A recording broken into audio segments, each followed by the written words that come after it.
Hello and welcome. This is Cheryl. Thank you so much for joining me today. In this video, I'm combining watercolor and bees to create the cutest handmade cards. I'm using the Buzzin By stamp set from Pajama Crafter Stamps, as well as the Bee's Knees printed papers. This has a bunch of printed papers and they're printed on both sides, so there's lots of different prints to choose from. And I'm using the color palette from the printed papers to pick my colors for watercoloring our bee stamps. I'll be stamping them onto watercolor paper, obviously, because I'm doing watercolor. And we want to make sure that we use cardstock that can handle that watercolor.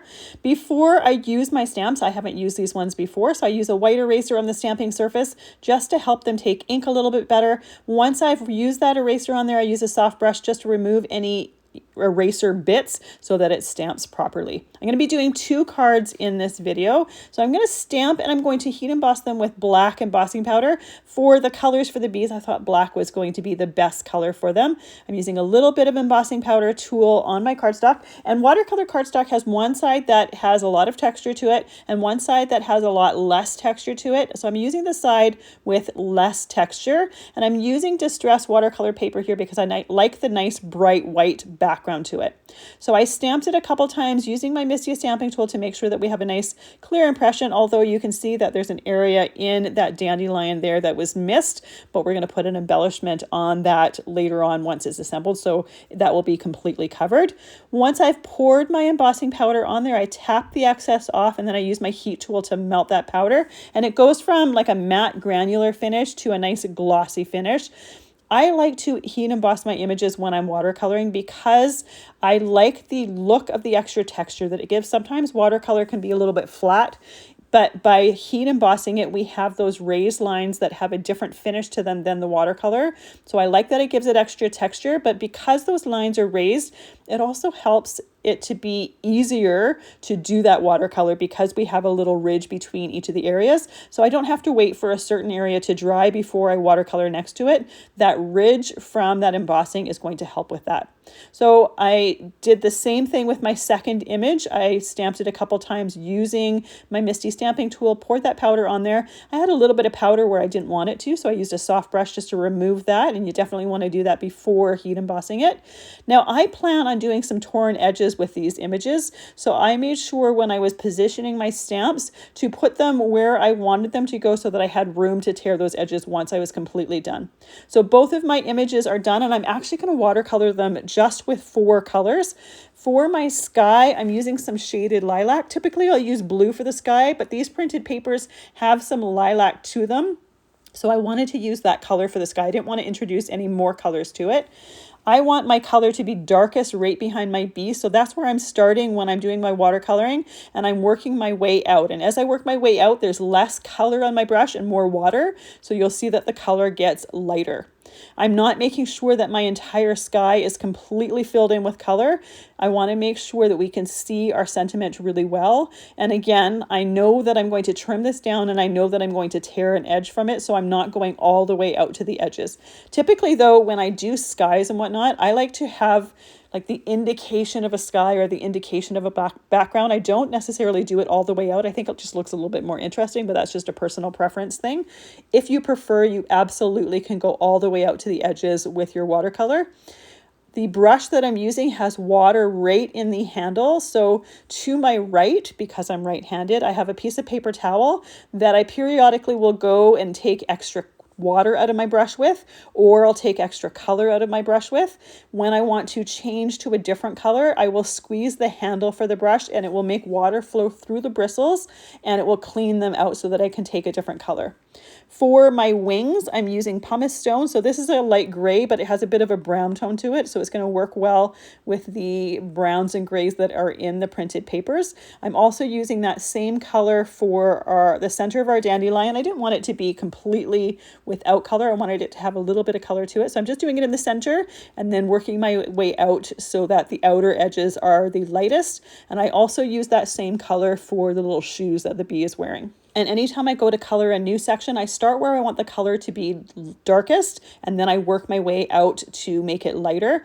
Now, if by chance I have too much color on there, I can take the excess color off my brush on my paper towel, and I can use my damp brush to lift some color off of there. Especially while it's still wet, it makes it really easy to just lift color if you happen to get too much off there or on there. For our ground, I'm using some Frayed burlap, so it's just a tan color. But again, I wanted to keep within the colors in our printed papers. I didn't want to introduce more colors to them.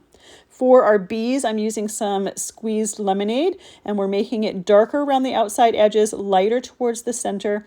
I'm also using the little baubles, or the little dot things at the end of the antenna, doing those in that squeezed lemonade, as well as the butterflies and flowers.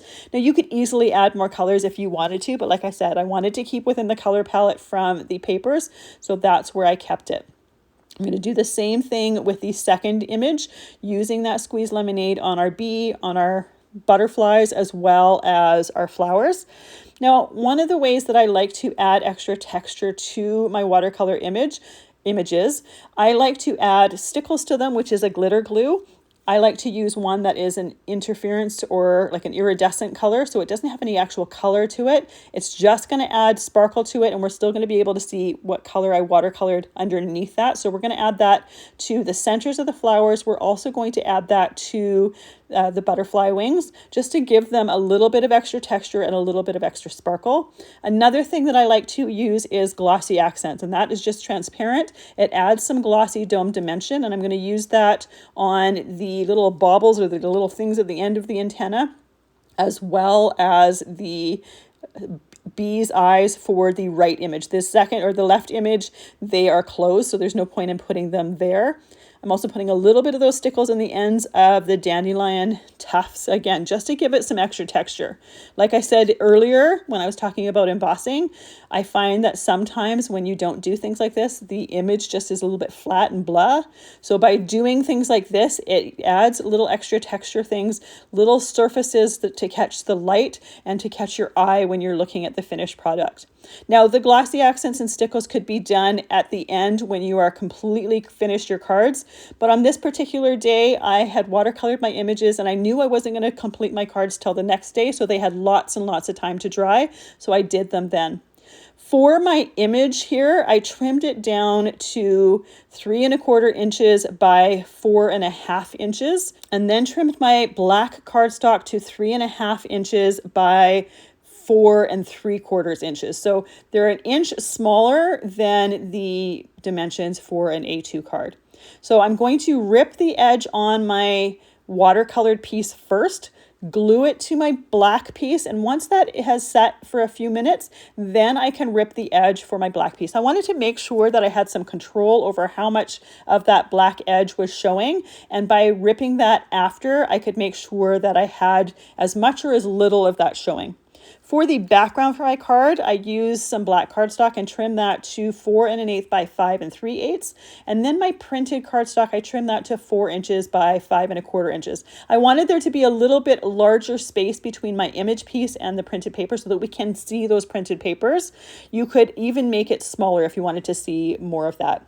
We have some little bee embellishments here that I thought were adorable. So I'm just going to add one close to that torn edge just to kind of bring your eye to that feature.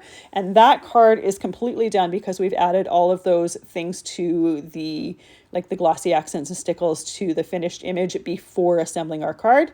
I'm going to trim this bee image the same as I did my last one. So it's trimmed down to 3½ inches or 3¼ inches by 4½ inches.